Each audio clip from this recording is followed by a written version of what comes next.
His blessed character, a guiding light. His blessed character, a guiding light. Inspiring greatness in day and night. Inspiring greatness in day and night.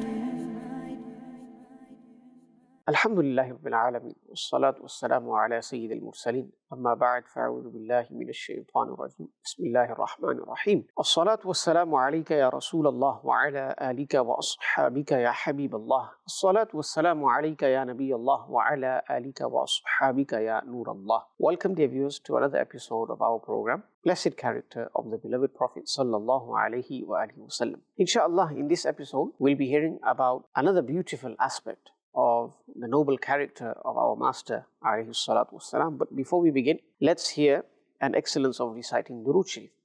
Sayyiduna Ubay bin Ka'b radiyallahu ta'ala an mentioned to the Prophet sallallahu alayhi wasallam that after fulfilling my obligations and the rights that are binding upon me, I will spend all my free time in reciting salawat upon you. The Prophet sallallahu alayhi wasallam said, if you were to do so, that would suffice in removing all your worries and forgiving your sins. Sallu ala al-Habib sallallahu ta'ala ala Muhammad sallallahu alayhi wa alihi wa sallam. Dear viewers of Madani Channel, our beloved sallallahu alayhi wa alihi wa sallam was someone who was detached from the world, disinterested and disinclined from the world. The Prophet sallallahu alayhi wa alihi wa sallam lived a life of asceticism, doing without. Inshallah, in this episode, we will be hearing about this blessed attribute of Rasulullah sallallahu alaihi wasallam. Asceticism, which in the Arabic language is known as zuhud, and someone who practices asceticism is known as a zahid. What's the meaning of zuhud? The ulama have written, az-zuhdu tarku dunya raghbatan fima indallah. Zuhud is to leave the world, discard the world. Why? Raghbatan fima indallah. Out of eagerness, out of yearning for what Allah Ta'ala has in terms of thawab and His rida, His pleasure. So you leave the possessions of the dunya, luxuries of the dunya, things of the dunya. Why?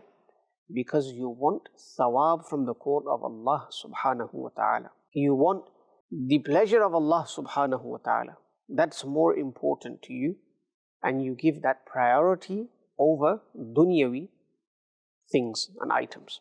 And this is a sign of a wise person who gives preference to the akhirah, preference to what Allah has over the things of the world, which are temporal, which are transient, which are here with us today, and when we leave the dunya, we don't leave with them. So the Prophet sallallahu alaihi wasallam was far away from this, yearning after the world, yearning after the wealth of the world, yearning after possessions in the world. The Prophet sallallahu alaihi wasallam was not involved in this, creating ease for himself, living a life of comfort and ease. No, the Prophet sallallahu alaihi wasallam did not live like that.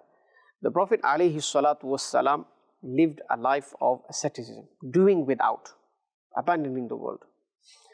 And we learn that from so many narrations. In one narration, Sayyidatuna Aisha Siddiqa radiyallahu ta'ala anha states, the Prophet sallallahu alayhi wasallam never spent 3 days in such a way that he satiated himself with bread. There was never a time in the blessed life of Rasulullah sallallahu alaihi wasallam, Sayyidah Aisha is saying this, wherein the Prophet alayhi salam spent 3 continuous days eating a stomach fill of bread. This never happened. What does this mean? The Prophet alayhi salam would eat one day, next day he would go without, or he would eat less than his appetite, and this was how he spent his days. He wouldn't continuously eat every single day like we do nowadays. And this was also the way of the family of the Prophet sallallahu alaihi wasallam as well. In another narration, Sayyidatuna Aisha radiyallahu anha again narrates ما شبع آل رسول الله صلى الله عليه وسلم من خبز بر حتى لقي الله. And in another place, another narration, Sayyidah Aisha radiallahu anha goes as far as saying that sometimes a whole month on end, a whole month would pass and the Prophet sallallahu alaihi wasallam's blessed home, the stove in that home was not kindled. We have stoves in our homes. We have cookers. Every single day we make use of them, multiple times a day. But Sayyidah Aisha radiallahu anha is saying, the stove in the blessed home of Rasulullah sallallahu alaihi wasallam at times would not be used for an entire month. What does this mean? There was nothing at home to cook. This was the state, the blessed family of Rasulullah sallallahu alaihi wasallam. One Sahabi mentioned, O Ummul Mu'mineen, how did you manage to fulfill your needs then in terms of food? Sayyidah Aisha radiallahu anha, she says that we would just eat khujur, dates, and drink water. This is how we would suffice ourselves in those days. For an entire month, we would drink water and eat dates. Allahu Akbar Kabira. This is the family of the best of creation, sallallahu alaihi wa alihi wasallam.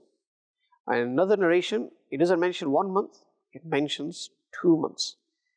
That this was the state of the family of the Prophet sallallahu alaihi wasallam. For 2 months consecutively, the stove was not kindled. It was not used because there was no food. Again, Sayyidah Aisha radiallahu anha narrates that when the Prophet sallallahu alaihi wasallam left this temporal abode, this dunya, there was no dinar, there was no dirham, no sheep, no camel in the inheritance of the Prophet sallallahu alaihi wasallam. When the Prophet sallallahu alaihi wasallam, there was nothing. And the reason for that is that Rasulullah sallallahu alaihi wasallam said that whatever the Anbiya alayhimus salam leave behind, it's not inheritance, it actually is sadaqah for the ummah of Rasulullah sallallahu alaihi wasallam. That whatever we leave behind, it's sadaqah, it's charity for the ummah of Rasulullah alayhi salam, it's not inheritance. First of all, we know that the Prophet sallallahu alaihi wasallam didn't leave these things behind. And if he did leave these things behind, then they would have been sadaqah. And they would have been spent in the way of Allah subhanahu wa ta'ala. So this was just one aspect of the zuhd, the asceticism of Rasulullah sallallahu alaihi wasallam. Then there is a narration of another one of the mothers of the believers, Sayyidatuna Hafsa bint Umar bin Khattab radiyallahu ta'ala anhuma. She states that we had a shawl, or you could say a cloth that was used for bedding. It was used for bedding. We would fold it twice and place it on the mat of Rasulullah sallallahu alaihi wasallam, the sleeping mat. She says one day, instead of folding it twice, I folded it 4 times and then placed it on the mat of Rasulullah sallallahu alaihi wasallam. Why did I do this? So that the Prophet ﷺ finds it more comfortable to sleep on that mat. It would be more comfortable for him. It wouldn't be harsh on his blessed back or anything like that. The Prophet ﷺ asked Sayyidatuna Hafsa radiyallahu anha, that was this the same bedding that I normally use? The one you place at night, is this the same one? And she said, Ya Rasulullah sallallahu alayhi wasallam, it's the same one. This time, instead of folding it twice, double, I folded it 4 times. The Prophet ﷺ said, do not do this. Rather, when you fold it as before. Just double folding. Because tonight, the bedding was so gentle, so comfortable, I was not able to wake up. So the Prophet ﷺ is advising Sayyidatuna Hafsa radiyallahu anha to not fold it as she did 4 times, not make it very comfortable. Why? Because this causes difficulty in waking up.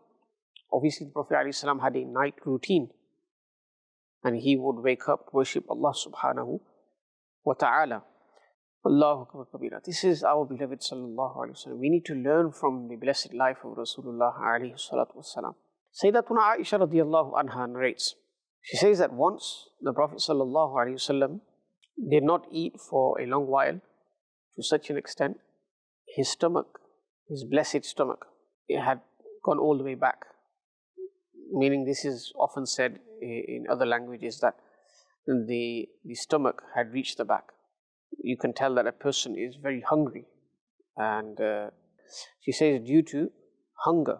And she would place her hand on the blessed stomach of Rasulullah sallallahu alaihi wasallam and say, "May I be sacrificed for you, O Messenger of Allah sallallahu alaihi wasallam. You should obtain from the world, or you should use from the world what is necessary for you, meaning what will strengthen you. You will avoid this situation that I see right now." Sayyidul Anbiya sallallahu alaihi wasallam said, "Ya Aisha, mali walid dunya." Oh Aisha, what have I got to do with this dunya? There's no connection between me and the dunya. And then he said, alayhi salatu wasalam, that the ulul azm messengers who came before me, when they would face a lot of difficulty, a lot of hardship, they would remain patient. And when they would reach the court of Allah subhanahu wa ta'ala, Allah ta'ala would bless them with the greatest reward, recompense.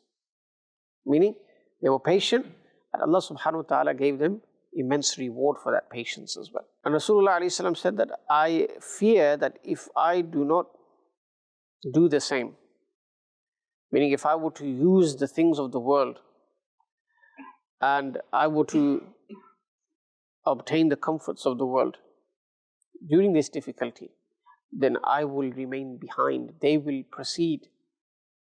They will be the proceeders. They will excel. They will surpass everyone, and I will remain behind. Sayyidul Anbiya sallallahu alayhi wasallam is saying this. Even though we know the Prophet sallallahu alayhi wasallam is the greatest of all messengers and prophets, he is a prophet to the Prophets alayhi wasallam. He is a mercy unto all the worlds. This is his humbleness. And he says, if I were to indulge in these luxuries, if I were to fulfill my needs in the way that you're saying, then I will remain behind. Because they remain patient. And they, when they reach the court of Allah, the Ulul Azm Rusul alayhimus salam, they attained great reward, O Aisha. Now this is despite the fact that if Rasulullah sallallahu alayhi wa sallam wanted, he could have had anything.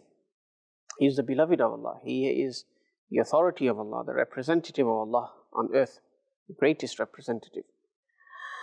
And if he wanted to, the whole world was there for him. But Rasulullah sallallahu alayhi wa sallam decided to live a life of asceticism.